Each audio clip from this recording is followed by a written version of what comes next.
ओम साईं राम। बाबा को शत शत प्रणाम।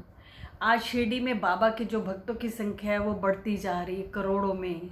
बाबा के दर्शनों में बहुत लंबी लंबी कतारें लगती हैं, 5-5 6-6 घंटे में बाबा के दर्शनों का नंबर आता है। आज हर इंसान जो है वो शिरडी जाना चाहता है, बाबा की समाधि मंदिर के दर्शन करना चाहता है। तो ऐसा साईं जी में क्या है कि हर इंसान बाबा की नगरी जाना चाहता है। सच्चाई तो ये है कि जो बाबा हैं वो खुद ही भक्तों के जीवन में उतरते हैं, उन्हें अपने अस्तित्व का एहसास करवाते हैं, उन्हें प्रत्यक्ष अनुभव देते हैं। सच में साईं जी में एक चुंबकीय शक्ति है।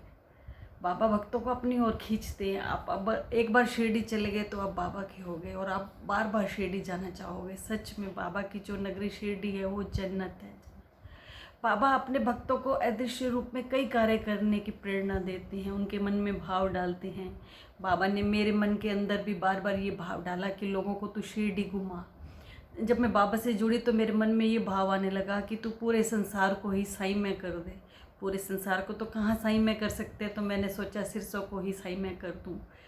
सच में मेरे मन में लोगों को शिरडी ले जाने का बहुत भाव आता, तो मैंने लोगों को इकट्ठा करना शुरू किया शिरडी के लिए। जैसे मेरे घर में सत्संग होता था तो संगत जुड़ती गई। मैं मंदिरों के बाहर पोस्टर भी लगाने लग गई, साईं मंदिर के बाहर, कि अगर कोई मेरे साथ शिरडी जाना चाहता है तो संपर्क करे। तो ऐसे लोग मेरे साथ जुड़ते गए। आप मानोगे, रोहतक, सिरसा, हिसार, गोहाना, आसपास के जो जितने भी हैं सब लोग मेरे साथ शिरडी गए। एक बहुत ही सुंदर परिवार, साईं परिवार मिला। साईं की वजह से कितने रिश्ते नाते जुड़े, बहुत प्यारे रिश्ते नाते जुड़े, जिसमें माँ बनी मेरी, कोई मेरी बहन बनी, कोई सहेली बनी। इतने अच्छे रिश्ते मैं आपको बता नहीं सकती। हम जब पहली बार मैं 100 लोगों का ग्रुप लेके शिरडी गई, जब 100 लोग गए मेरे साथ, तो हम पहले इनकी टिकटें बुक करते हैं और फिर इनके संस्थान में कमरे बुक होते हैं। तो ये 100 लोगों का थोड़ा अरेंजमेंट करना बड़ा मुश्किल होता है। पहली बार मुझे बड़ा मुश्किल लग रहा था। मेरे सिस्टर भी साथ थे तब पहले ग्रुप में, तो वो शिरडी में जैसे मेरी भाग दौड़ देख रहे थे कमरों को बुक करवाने में। और वहाँ पे हम स्टे हमारा शिरडी होते हैं। हम जब आसपास के जो तीर्थ स्थल हैं जैसे शिगनापुर, नासिक, पूना, औरंगाबाद, हम वहाँ गाड़ियों से सुबह जाते हैं और वापस घूम के शाम को शिरडी वापस आ जाते हैं। तो ये हमें गाड़ियाँ भी बुक करनी पड़ती हैं, जैसे लोगों के लिए 100 लोगों के लिए बहुत सारी गाड़ियाँ भी बुक करनी पड़ती हैं, तो परेशानी है। तो मेरी सिस्टर जैसे मेरी भाग दौड़ और परेशानियाँ देख रही थी तो वो मुझे गुस्से होने लगी, क्या इतनी 100 लोगों को लेके आ गई हो, इतनी परेशान हो रही हो, लाना है तो 20-25 लोगों को लेके आओ। तो मैंने कहा नहीं, मेरे मन के अंदर बाबा ने भाव डाला है, मुझे सब लोगों को शिरडी घुमाना है। परेशानी होती है तो होने दो।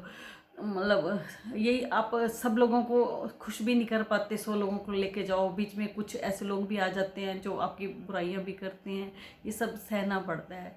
तो पहला ग्रुप शिरडी गया तो वो अच्छा, बहुत लोगों को बहुत अच्छा लगा, घूमे। तो फिर ये सिलसिला जैसे चल ही पड़ा, मैंने लोगों को घुमाना, 3 महीने के बाद मैंने जैसे लोगों को घुमाना शुरू कर दिया। हम जैसे जाते तो हम 3 महीने पहले टिकटें बुक करवा लेते थे।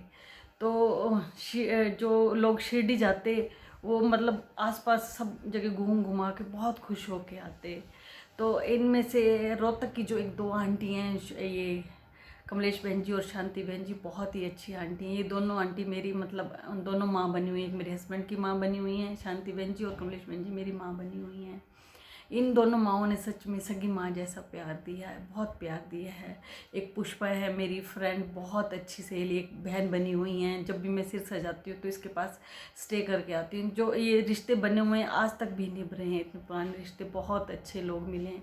जब मेरी 25वीं सालगिरह थी तो हमने शिरडी मनाई थी, तो सब लोग गए थे। ये रोहतक वाली जो आंटी हैं ये भी गई थी, इन्होंने बहुत नाची और ट्रेन में इन्होंने ढोलक बजाई। बाबा के संस्थान के कमरे में भी इन्होंने बहुत रौनक लगाई। जैसे उन्होंने सालगिरह को बहुत अच्छे ढंग से सेलिब्रेट किया। ये दोनों आंटियों ने आपस में बहुत छेड़े, एक दूसरे की नोक झोंक भी की। ये दोनों आपस में समधन बने, क्योंकि एक मेरे हस्बैंड की मम्मी और एक मेरी मम्मी थी, तो इन्होंने बहुत नोक झोंक की। सच में इतना आनंद आया। अगर मैं अपने शहर में पार्टी करती तो मुझे इतना आनंद नहीं आता जितना मुझे शिरडी में आया। सच में बाबा ने बहुत अच्छे भक्तों से जोड़ा है। आपको एक बार मैं इस ग्रुप में बुजुर्ग लोगों को काफ़ी लेके गई, जैसे 70-70 साल के बुजुर्ग जो सोटियों से चलते थे उनको भी लेके गई। मेरे हस्बैंड और मैं उनका बहुत ध्यान रखते, उनकी पूरा मतलब उनको घुमाना, उनको हमें कभी मतलब परेशानी नहीं होती। जो बाबा की शक्ति मेरे साथ चलती नहीं तो मेरी कहाँ हिम्मत कि मैं 100 लोगों को घुमाऊँ। बाबा हमेशा मतलब एक शक्ति बन के मेरे साथ चलते। और ये इन बुजुर्ग लोगों का मुझे बहुत आशीर्वाद मिला, बहुत आशीर्वाद, बहुत दुआएं देते।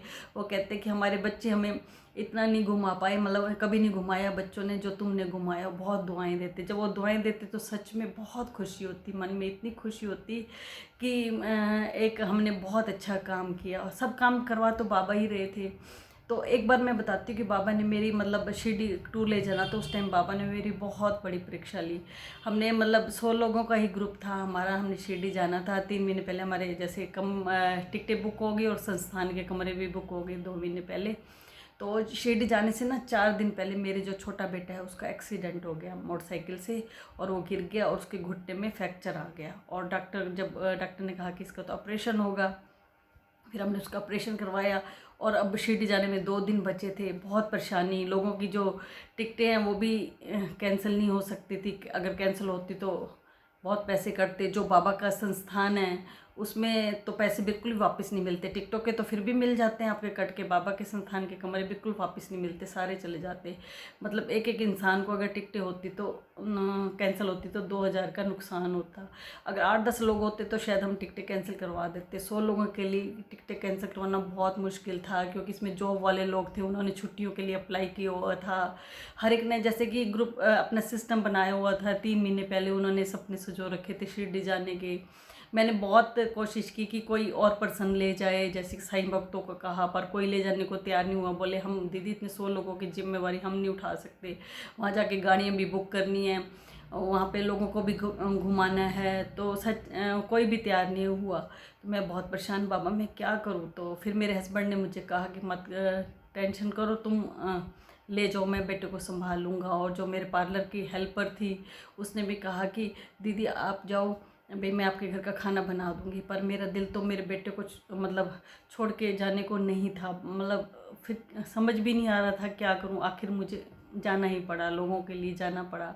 मन परेशान तो रहा, पर बाबा ने बहुत अच्छे ढंग से मेरे बेटे के पीछे देखभाल हुई। मैं फ़ोन आता कि सब ठीक है, तुम निश्चिंत होकर उनको घुमाओ। मैं मतलब परेशान तो थी, पर फिर भी मैंने लोगों को अच्छे ढंग से घुमाया। हमारी ये कोशिश रहती थी कि अगर हम लोगों को ले जाते तो उन्हें बहुत अच्छे ढंग से घुमाएं, उनकी हर सुविधा का ख्याल रखें कि सब लोग खुश होके आए। और बाबा की दया से सब लोग बहुत खुश होके आते, बहुत, किसी को भी कोई शिकायत, कोई भी प्रॉब्लम नहीं होती। सबकी वहाँ पे सुख सुविधा का बहुत ही ध्यान रखा जाता, पूरे अच्छे ढंग से घुमाया जाता। सब बाबा ही तो साथ चल रहे थे, बाबा मेरे साथ सब काम करने में बाबा थे। वही कहते हैं ना कि कर तो बाबा रहे हैं पर नाम मेरा और है। सच में साईं, आप हमेशा, बस यही दुआ है कि आप हमेशा मेरे साथ रहना और मैं हमेशा ऐसे काम करती रहूं आपके आशीर्वाद से। बस आज इतना ही। ओम साईं राम।